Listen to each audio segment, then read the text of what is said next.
I've heard this mentioned a few times by people. I've noticed it a lot in my experience that the more interested or the more attention that I put into something, the more bound my experience seems to get. So it's really my interest and attention which seems to be binding experience. Yeah.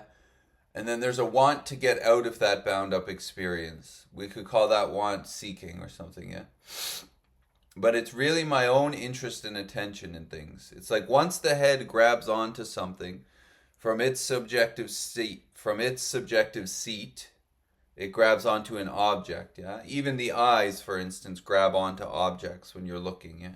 But the head will grab onto things as well, like non-duality, for instance, yes. Mm.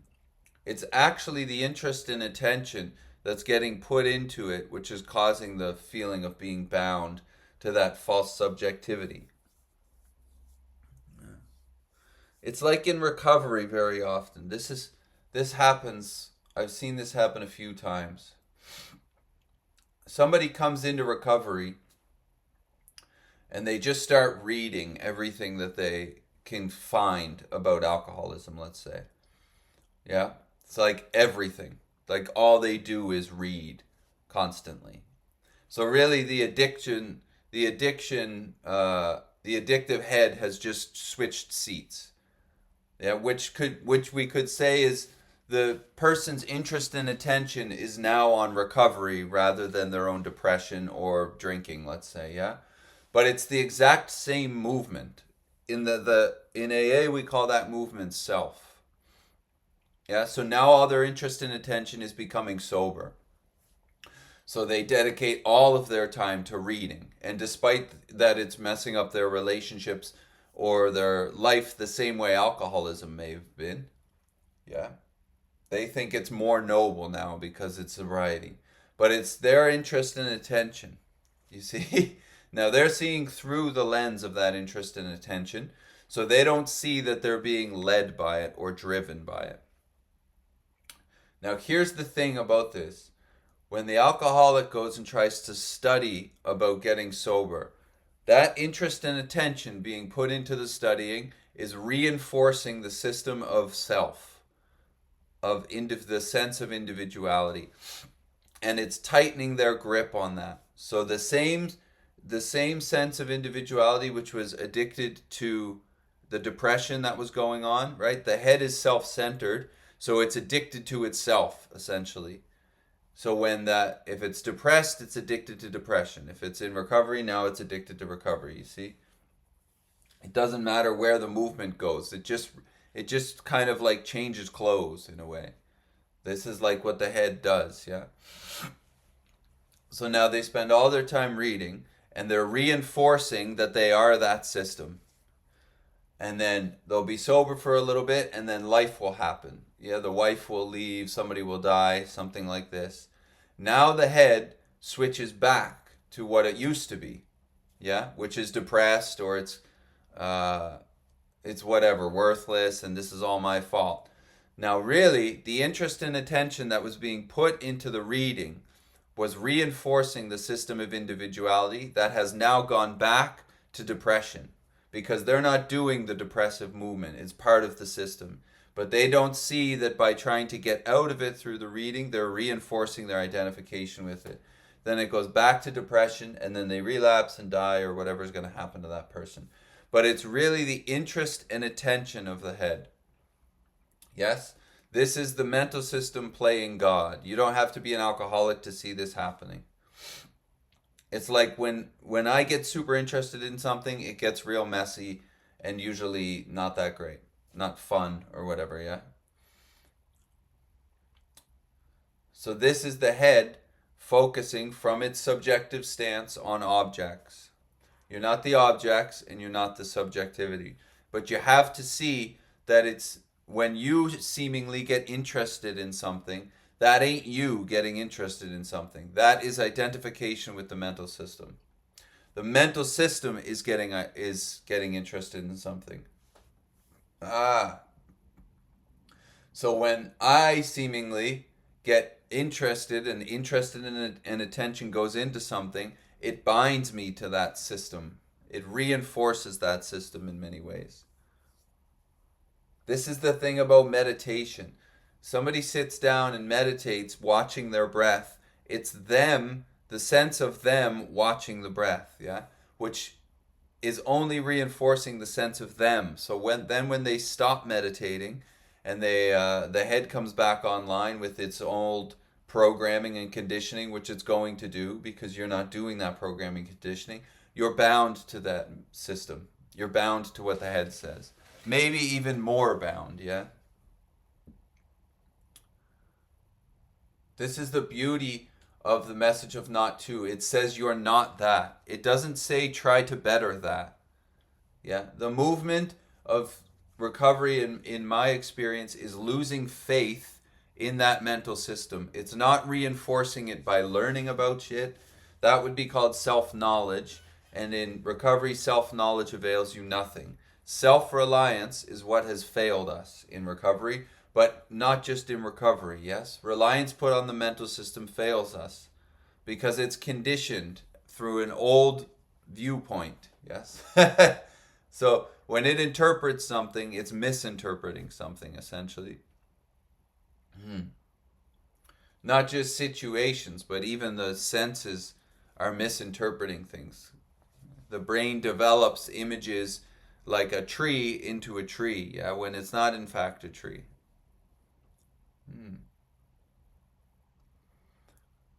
But the interest and attention thing is very important, I feel, because interest and attention gets put into Buddhism or Advaita or yoga or these type of things, yeah, and they seem like noble pursuits, but really that interest and attention is just tying the person to the individuality. The same individuality which misleads them and makes them uncomfortable, which is the reason they're looking into Advaita or yoga or whatever in the first place, you see? So whether that attention goes to something that's quote unquote harmful or something that's quote unquote noble, you're still bound. Yeah, golden handcuffs are still handcuffs. So you're bound either way to when that system arises. And it's going to flip. You can't make the mental system always quote unquote good because it's dualistic. It's gonna flip.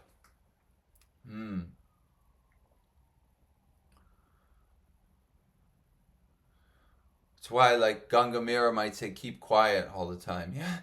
Because any way the head moves, seemingly the thought would be any way anything I do, yeah, would be a movement of bondage. That's why Gangamera is like, just keep quiet. Or be still, Nisargadatta would say, or something like this. Yeah, because when you move, that's actually the mental system moving. It's just you're identified with that mental system. So really the only move would be to inquire into that mental system inside the body. But that interest and attention, if it's pointed, it's that is bondage.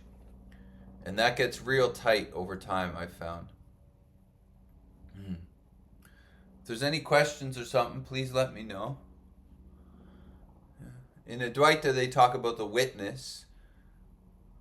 Now, this is the thing when the mental system hears that I am the witness, it claims that. The head claims whatever's going on.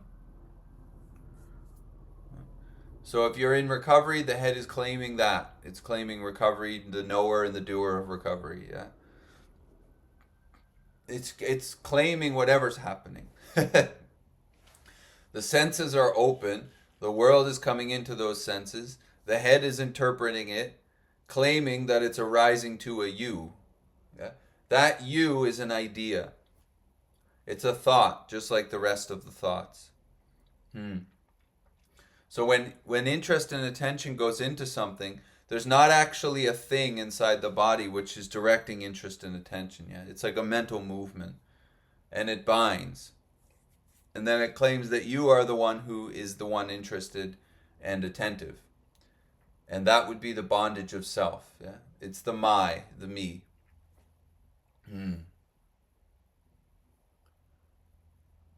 It's very important because if we don't see it, then we're looking from it. Yeah, we're being driven by the mental system rather than being driven by something else. Let's say a higher power or the space of spacious awareness. Yeah, the spontaneity of creation, as they might say in Advaita. Otherwise, you're being driven by the mental system, which is making life very uncomfortable for many, many people. Yeah. So a lot of the movements of interest and attention, they actually make sense. They're not like way out to lunch or something. Yeah. It's like, for instance, in recovery, if somebody's reading about alcoholism all the time, they're trying to get out of the discomfort of the head. But the thing is when interest and attention goes into something like reading about it, that is self. That is the mental system trying to get out of the mental system. Now that doesn't work. That's why in recovery they say self can't get out of self. Yeah? Self cannot get out of self. So by trying to get out of discomfort as the system which is uncomfortable, you're actually reinforcing the identification with that system. Uh-huh. Now, we don't, that's not seen because you see from the mental system if you're identified as it, which most people are identified as it. So you don't see that until you hear someone mention that, yeah? And then you can see that self is trying to get out of self. The head is trying to get out of the head, not just through recovery, but spirituality is like one of the, let's say, prevalent addictions. People are going to spiritually practice themselves uh, into a spiritual state, meaning this body and mind are going to become a not body and mind. Now, that can't happen, but this is self trying to get out of self. This is the head trying to become a not head. Small s self trying to become not a self. Yeah? It's self centeredness trying to get out of self centeredness, but its nature is self centered. So if we're identified as the head, you are bound to that self centeredness. And that will go on until it's seen. In however many different faces it's going to expose itself. Which would probably be a lot. So when the head points interest and attention at something, that you're going to be driven by that interest and attention until you see, unless you see that you're not that pointed, you're not the interest and attention. Yeah. So you would inquire into who that interest and attention is arising to. Self can't get out of self is very important. That's like the sense of individuality cannot get out of the sense of individuality. Hmm. The other way you can see it in a way is like the Huang Po or Nisargadatta would say, what is being perceived is not what is perceiving. So everything that can be perceived obviously is not what is perceiving. You can see interest and attention, yeah? You can see the head's interest and attention. You can perceive that pop up. It pops up, it goes away, it pops up, it goes away, it pops up, it goes away. It's moving through a field, coming in and out of a field of constantness, let's say. Yeah? But when it pops up and claims that you are the one being interested and attentive to whatever is happening. Yeah? So let's say the interest and attention right now is on the message of not to. So now the head has grabbed onto that message and has placed you as the one listening to that message, the knower of that message or the unknower of that message. All of this is duality, you see? The message is saying not to. So the interest that goes into Advaita is actually bonding us in a way to the sense of individuality that Advaita is negating.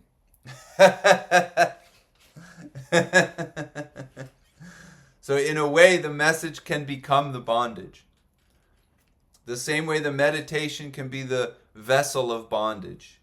Religion can be the vessel of bondage. Knowledge of the brain can be the vessel of bondage. Because it's identifying you with that mental system more and more and more.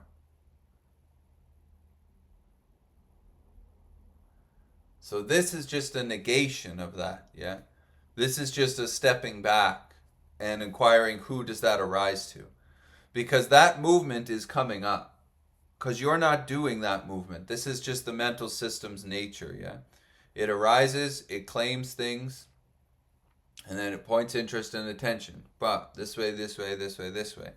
All these different ways of looking in many ways. Yeah, the freedom, the relief is from self. It's not as self.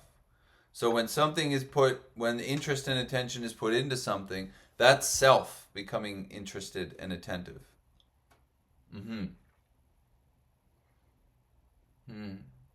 So it would be, the inquiry would be, who is that self arising to?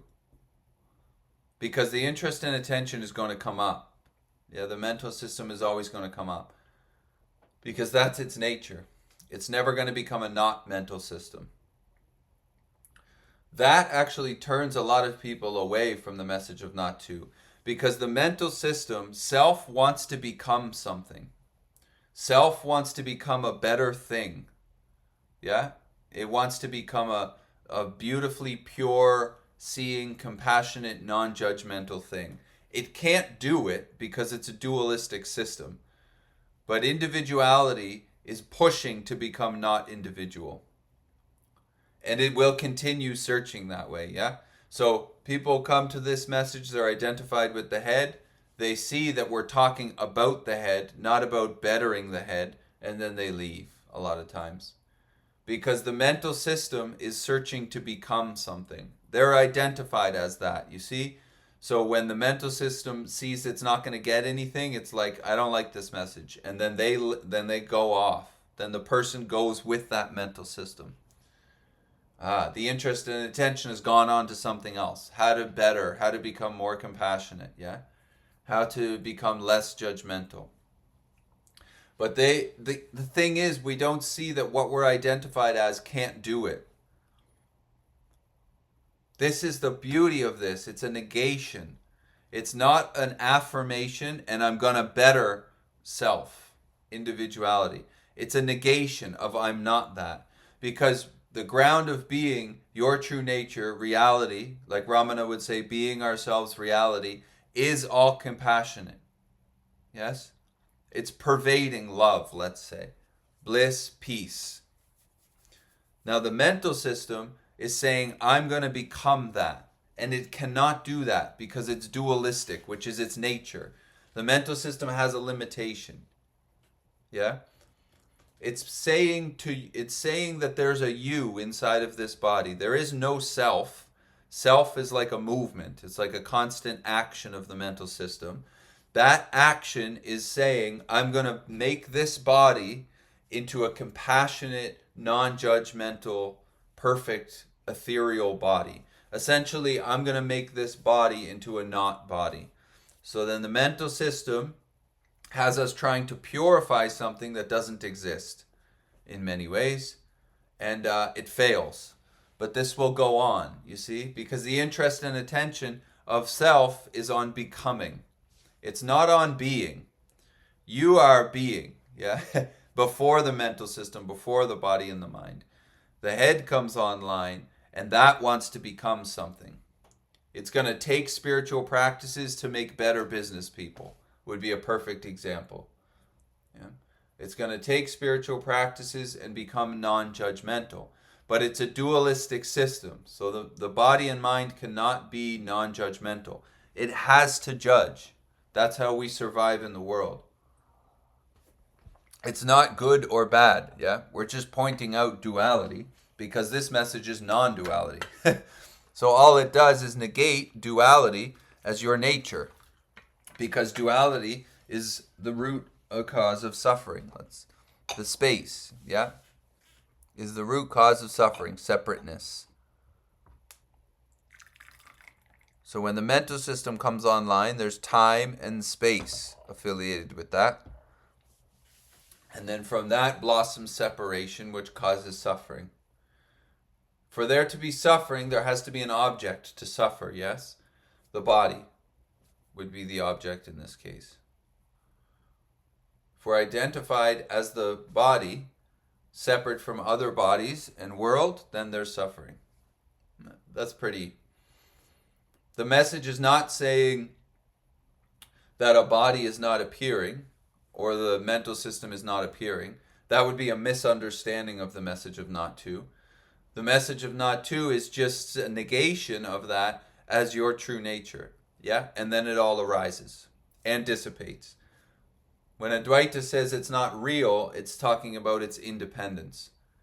The body is not independent, nor is the mental system. It's conditioned, yeah? It's conditioned and entangled in many ways with the world.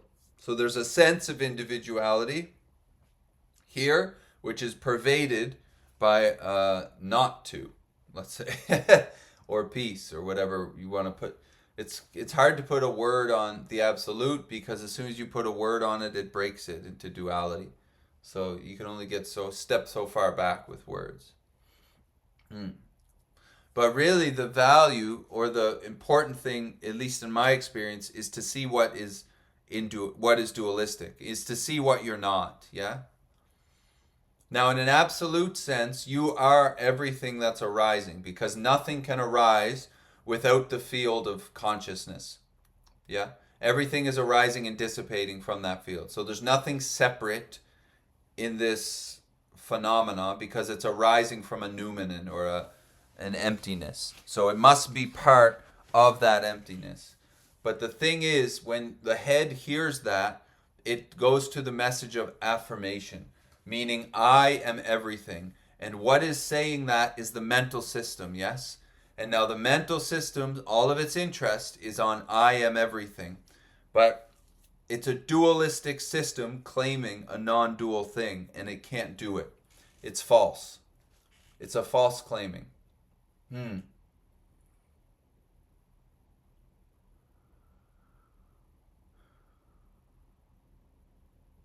That's very interesting. mm.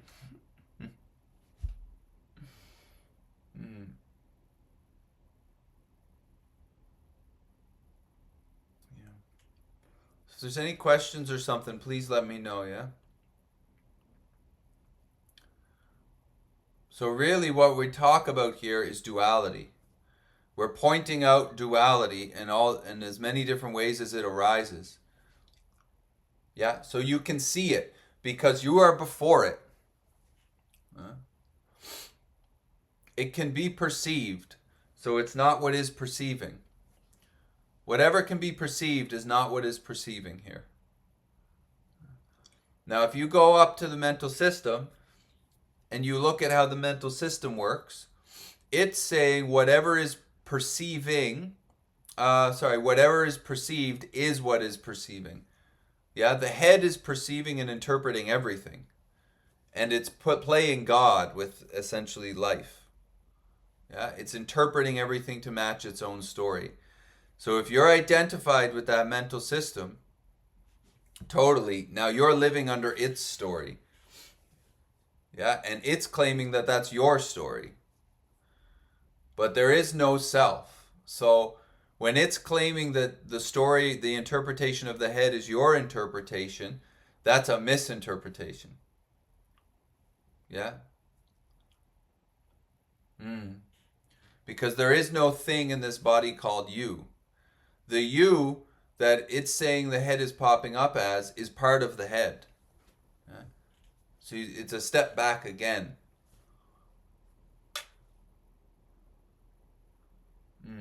And suffering can get very tight, very entangled. So the interest to get out of that suffering can be really hot in a way. It can be very like you really want to get out of that suffering. But the more you want to pull out of it, the more interest and attention that's getting put into it. As it, you see? It's the trying to get out which is putting us into that sense of individuality more. So it's actually getting tighter by trying to get out of it. Self trying to get out of self is a very claustrophobic situation. Mm. And then all kind people live up very high in the body. They get headaches. Everything becomes very mental because self is trying to get out of self. And there is no self. You see? So it's just the mental, and then that gets bound, subject object in its own game. And if we don't see that, however we're going to see it, then we're bound to it. And we're essentially caught in the web of whatever it's going to present. And we're going to want to get out of that discomfort more and more as that discomfort. But this message is saying you're not that system which is uncomfortable in the first place.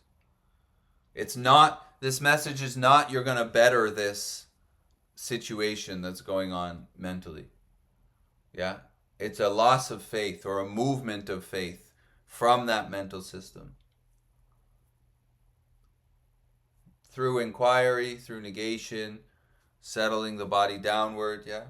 If the mental system is super fired up, then trying to negate and inquire is not helpful because there's too much going on. So then methods are very helpful for the body and the mind to settle it down, to unify that internal space, yeah? And then you can really inquire into who all this is arising to.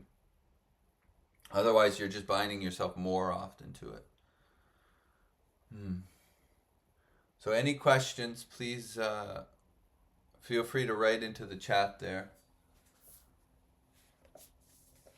I didn't really have a reading set up, but let's see. Unless there's a question.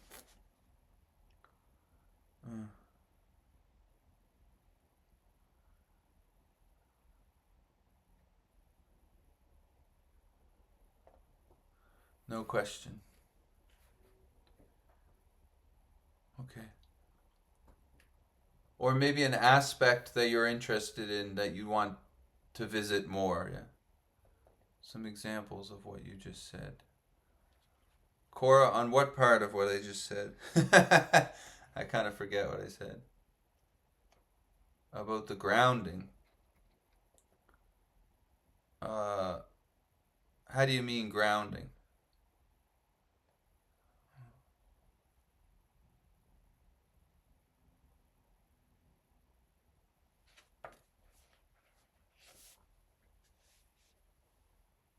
How do you mean about grounding? When inquiry is what the body needs.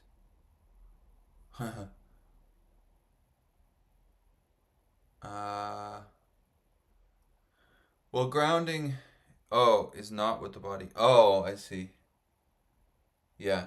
Well, inquiry would be really, as far as Ramana Maharshi's concerned, the only method. Yeah. The thing about inquiry is if the head is too busy, if the system of body and mind is too loud, then inquiry is not helpful. It will entangle you more into the body of mind, in body and mind. You see. So settling is very important. So like I have a little course on my Bandcamp that you can buy about a method from Hakuin, or like I teach embodiment therapy sometimes to people in order to settle and unify the system of individuality so that then that can be inquired to. Otherwise, inquiry often comes outside of people. So when they're inquiring into their true nature, or like who am I, for instance, they're not inquiring inside the body.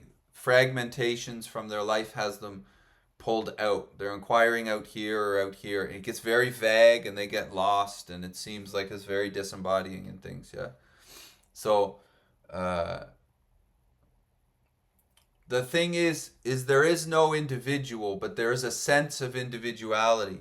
And if that sense of individuality is pulled apart a lot or living up too high, then inquiring into the individuality is not going to be advantageous. It's going to fire up the fragmentations of the sense of individuality in the first place. Yeah.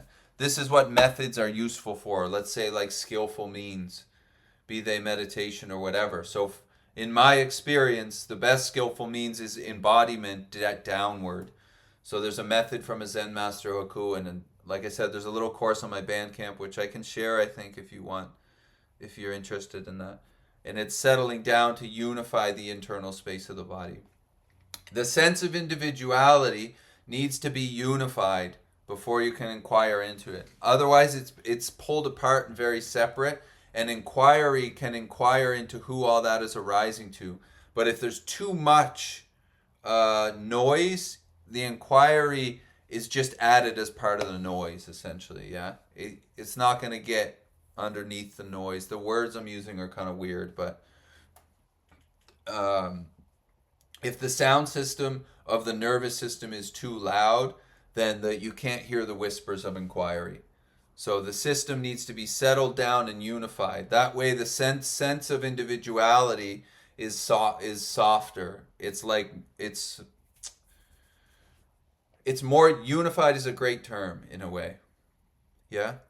Because you are not inherently, in the absolute sense, the individual. The individual, the sense of individuality arises.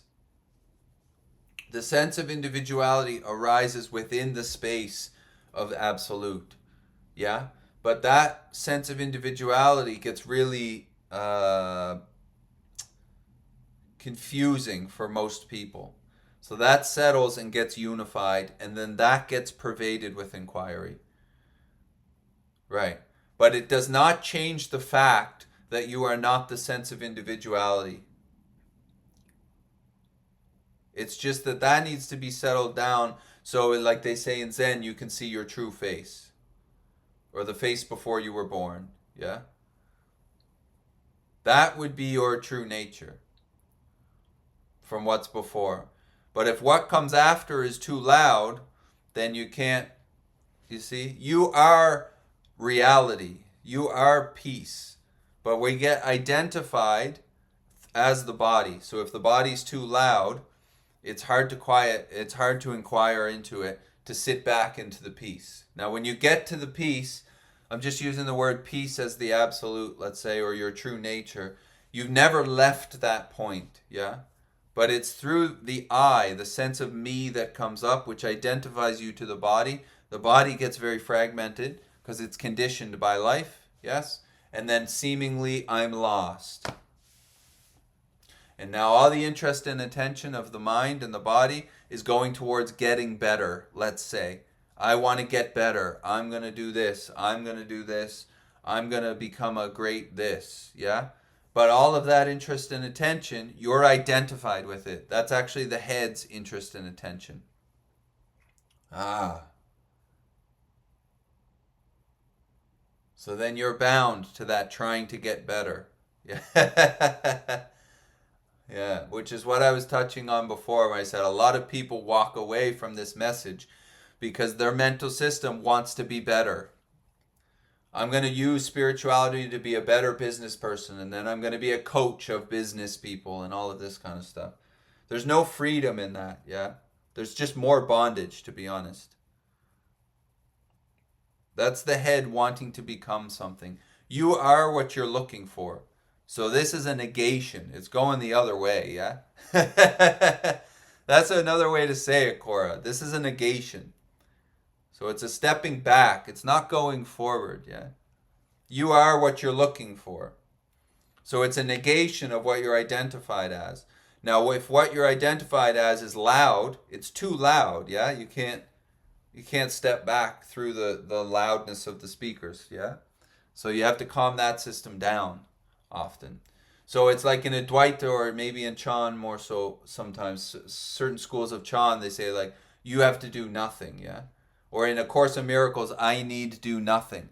Now in an absolute sense, that's very true, because you are what you're looking for. The Buddha cannot find the Buddha because it's the Buddha and you're the Buddha, yeah? But what's hearing that is the mental system. And it's claiming you as the Buddha, so that has to get inquired. So the only thing to do would be to settle the system. And to be honest, when you settle the system and unify individuality, that is a little bit, that's a beginning on negation already, because you've already started to negate the body. Yeah, it's not saying the body doesn't exist. I didn't say that it's the denial. It's a negation of that as your true nature. Yeah. I don't know if that answers the question, but hopefully that helps.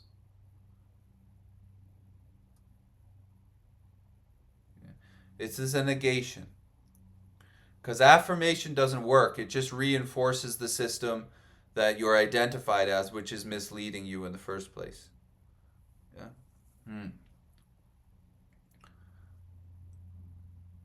Right. Okay. If you have more questions, Cora, please feel free to ask. Yeah. Does time exist in the mind, Josky? When you say mind, do you mean little m mind or big M mind? Because mind in in Chan is what you are, big M mind.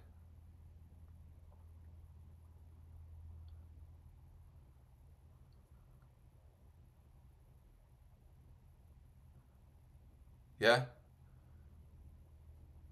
So in the mental system, yes, time and space arise from that.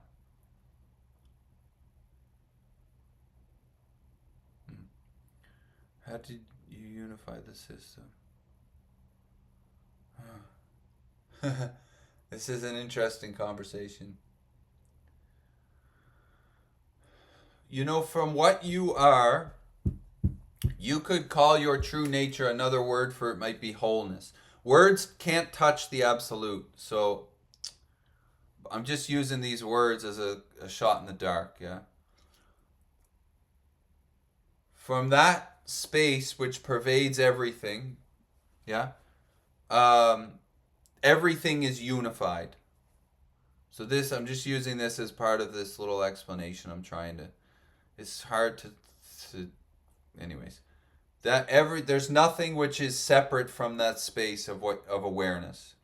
Yeah?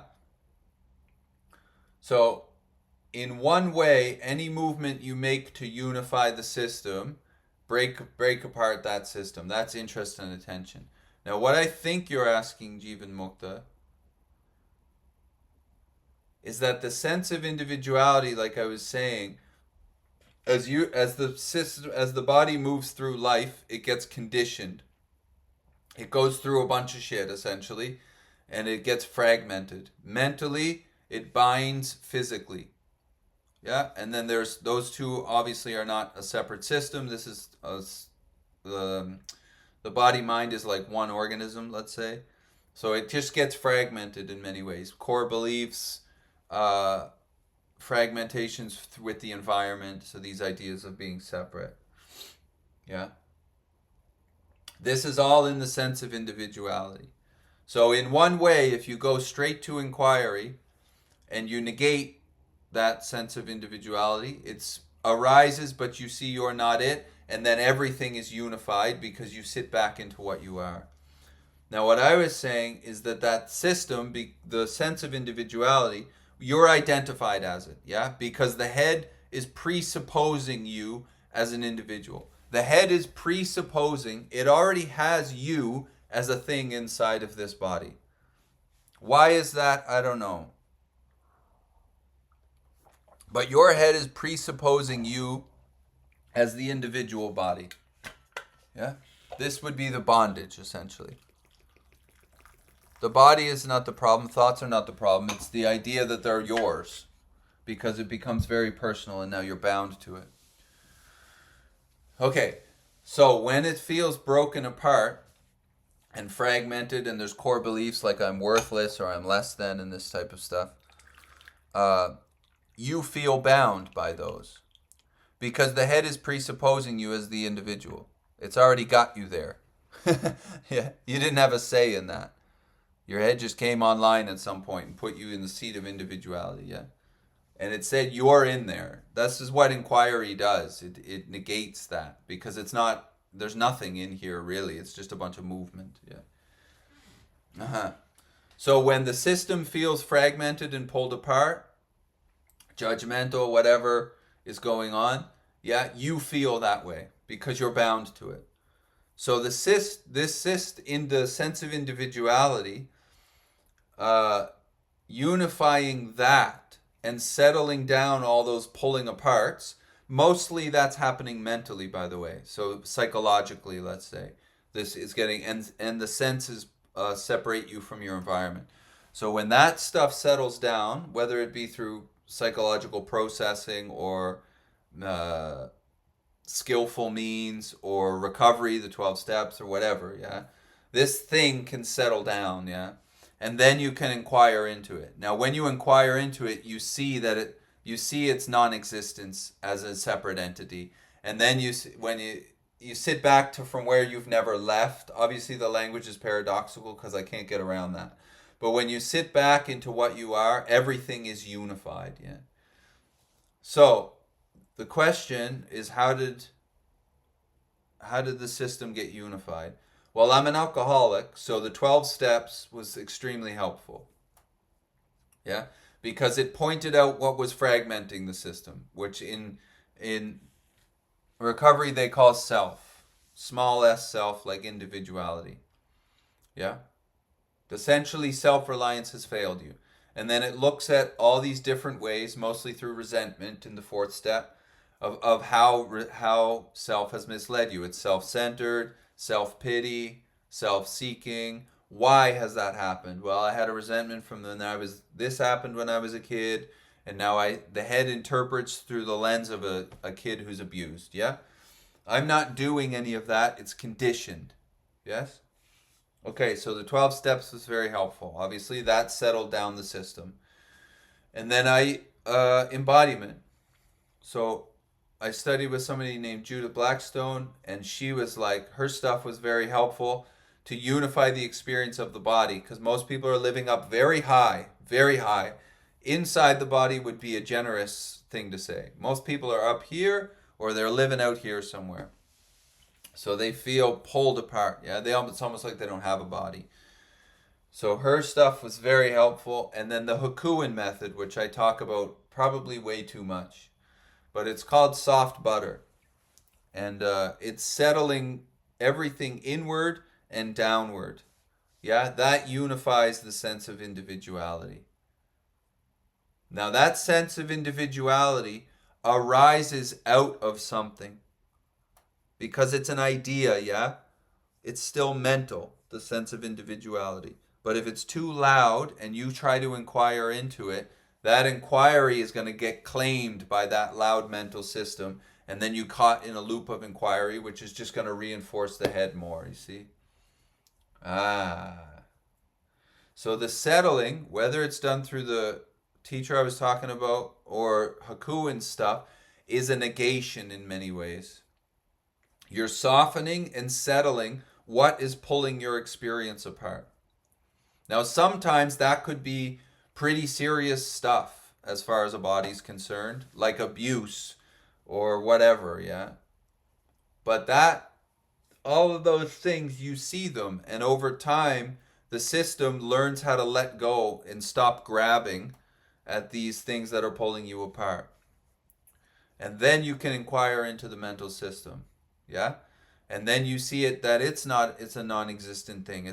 It almost is like thoughts are just moving through from somewhere down here, yeah? Are just moving through this thing.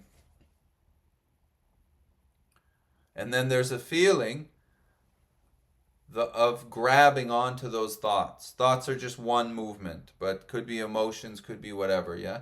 There's a feeling of grabbing onto them. That is the I. That's the sense of me grabbing onto the contents of experience, you see?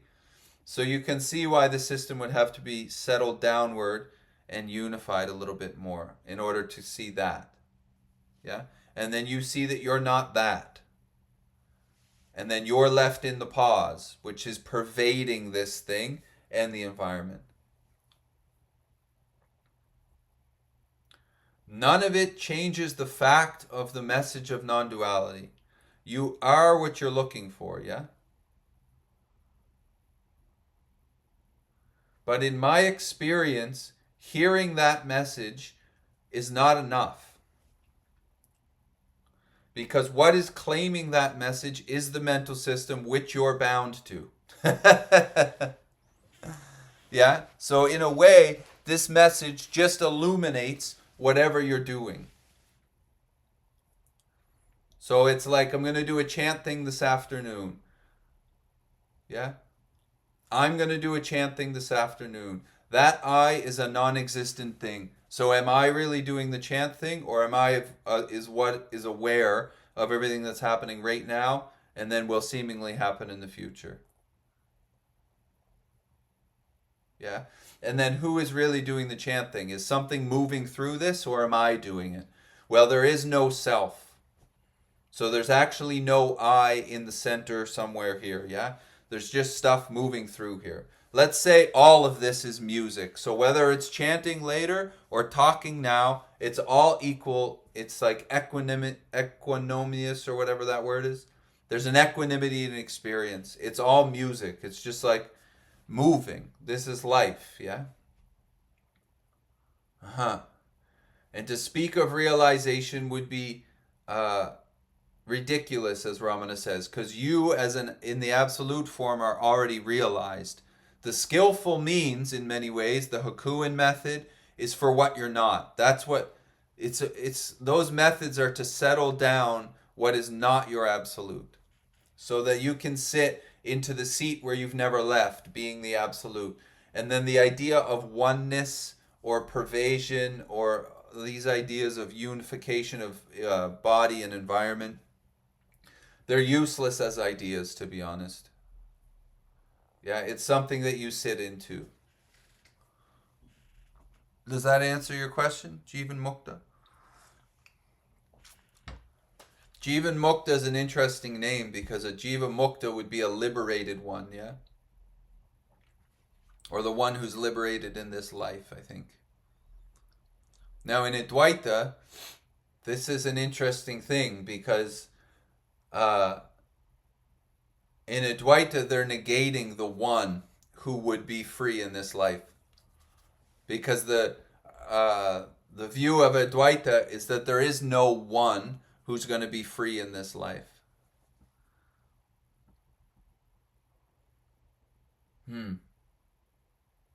So the idea of being a Jiva Mukti from the view of Advaita would be like a bondage in a way.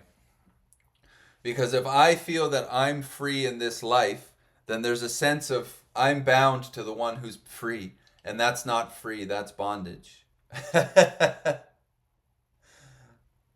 That's good. Yeah.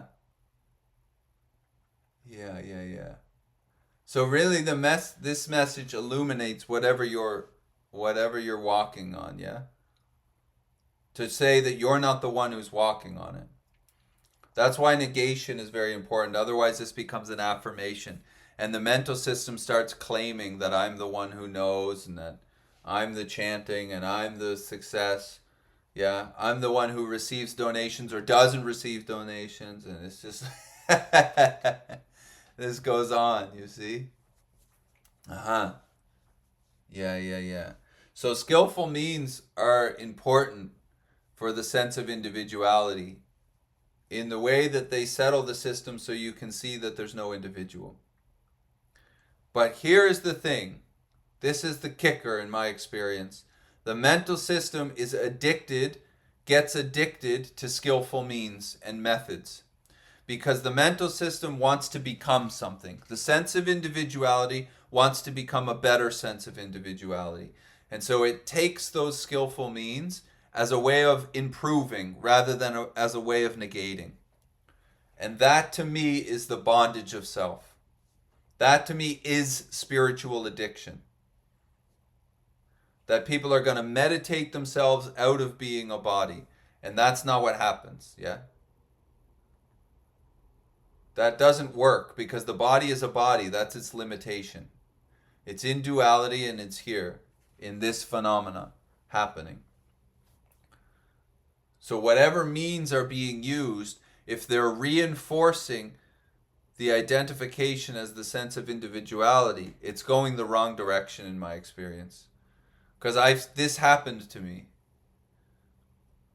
This happened to me, and a lot of people ask questions about how did you do this and how did you do that and whatever, yeah? In very many ways, I haven't done anything. This thing is not going to become a non-thing. It's through negating, yeah, that relief has hit this system. It's not by becoming something. So using methods and things to become something, like I was saying, I'm going to become a better manager, or I'm going to meditate and I'm going to become a better coach, and I'm going to show business people how to meditate themselves into money. That is like, to me, that is like handcuffs, glue on the mouth, tape over the eyes bondage. That is addiction. Spiritual addiction. Yeah? This is not what I'm talking about, settling the system through methods. There's a reason I talk about like 2 or 3 methods. The other one is Chan listening, because listening helps you settle the system and negate the outgoingness of the senses. Aside from that, I don't really talk about anything else, because people's heads just get fired, addicted to them, totally addicted to the practices. And then the movement is that the mental system is going to become a non-mental system. And that's not what works for me. That is bondage. Like, that's honestly, that spiritual addiction is worse than alcoholism, I feel. At least the person drinking is having a rip of it. Yeah. The otherwise, you just get bound up to practices. The system gets super tight, and you start policing yourself. Everything you do, you can't turn left without doing this. You gotta say hi, and you can't say anything. It's just, it tightens the whole system like crazy. So any method and things that I'm talking about is only to settle the system in order to negate or inquire, yeah, which would be the same thing.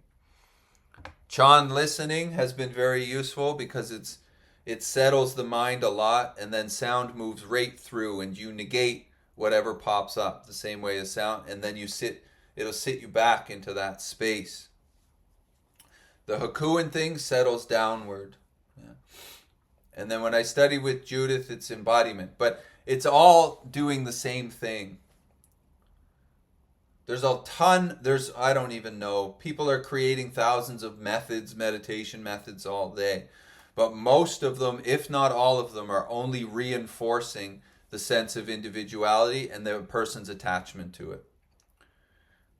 Yeah. So they feel great when they're meditating, but the next day when somebody cuts them off in traffic and they get super angry, now now they feel they're unenlightened. Yeah. But they're not the one who's meditating, and they're not the one who got angry cut off in traffic. You see? But these methods reinforce this stuff sometimes. Most of the time. Which is why Ramana Maharshi said either surrender or self-inquiry. That to him was the only 2 ways. Because the mental system has a low ceiling. It's called duality, yeah? And it's conditioned. You're not even the doer of that mental system. It's conditioned. It's conditioned. So when something happens, your head reacts before you're even there. Actually, the idea of J comes after contact, yeah? The eyes see something, the head says tree, and then it places me as the one who's seeing the tree. The ears hear something, it says car, and then it goes, I'm the one who heard that, and now it's a car, yeah? The J at best is a thought that comes and goes. When you go to sleep at night, you're not there, yeah? But there's something that knows you were sleeping.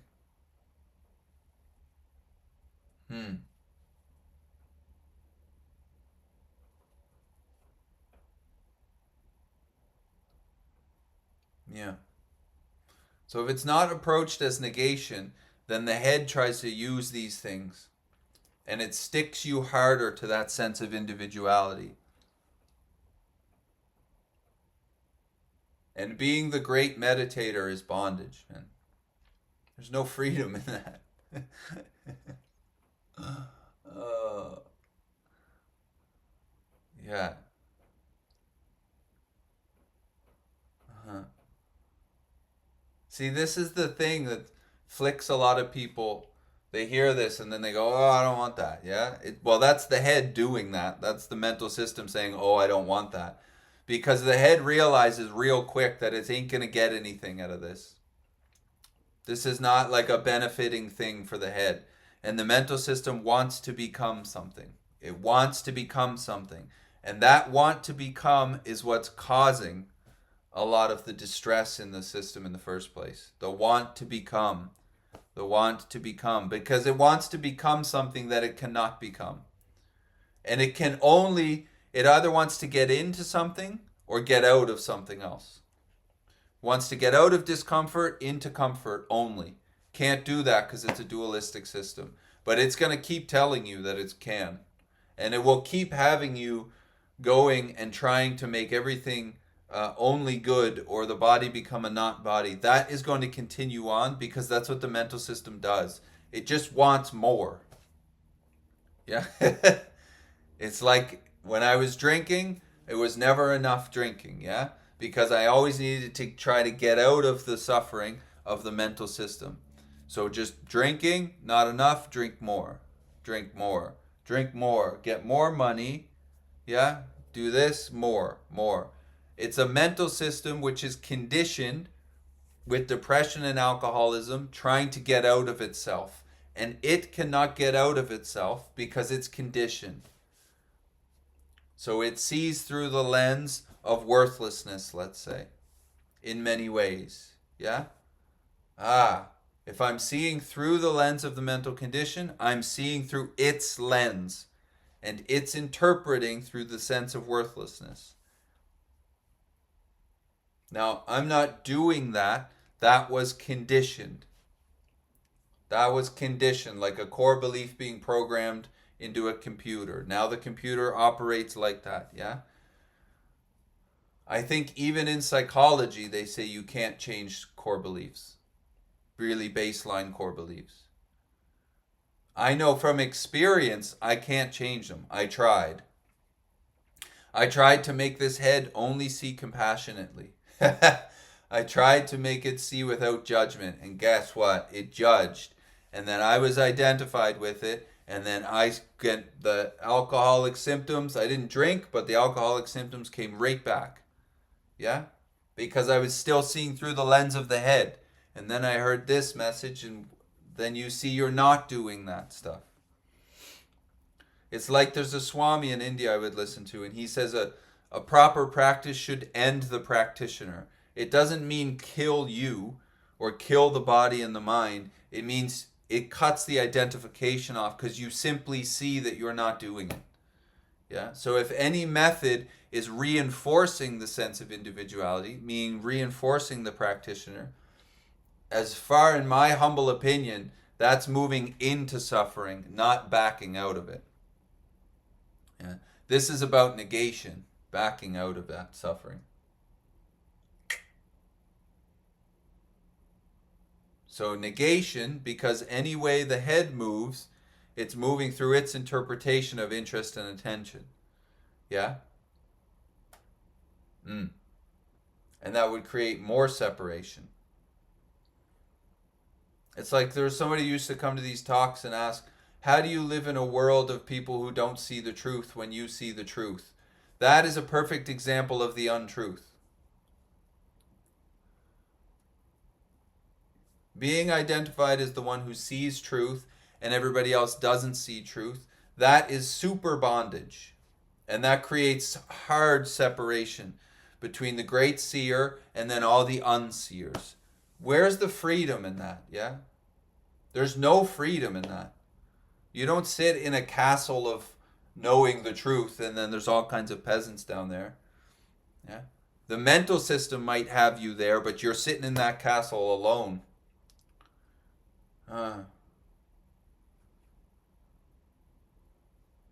So it's important to see that methods like unifying the system, settling the system, are really ways to move towards negation. Yeah? They're settling down what you're not so you can sit into what you are. And then ideas or questions about wholeness and oneness and things, really what we can talk about only is duality. It's revealing duality so it can be negated. Mm-hmm. All right. Okay, any more questions or anything, please feel free to ask.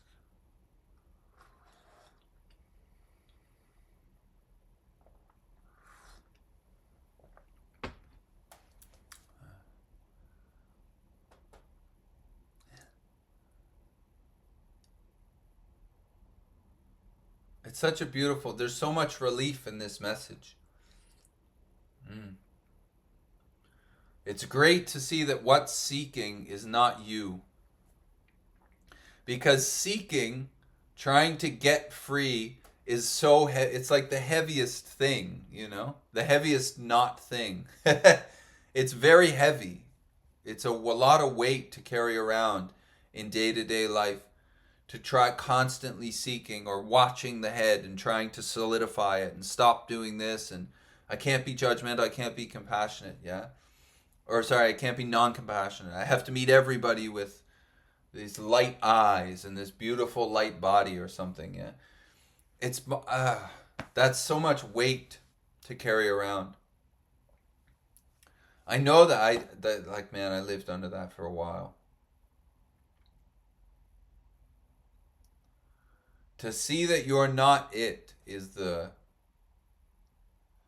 what's seeking to get free is not you, because you are reality, being ourselves reality. You are what you're looking for already. So anything that's looking for it must not be you if you are what you're looking for. So all the interest and attention, which for a lot of people is a ton of interest and attention, tens of thousands of dollars a year, being put into seeking, can now be put on the questioning stand in the courtroom, yeah? Who is that arising to? If I am reality, what is all of this going on? This is it. If I am reality, then what is all the seeking, trying to get free?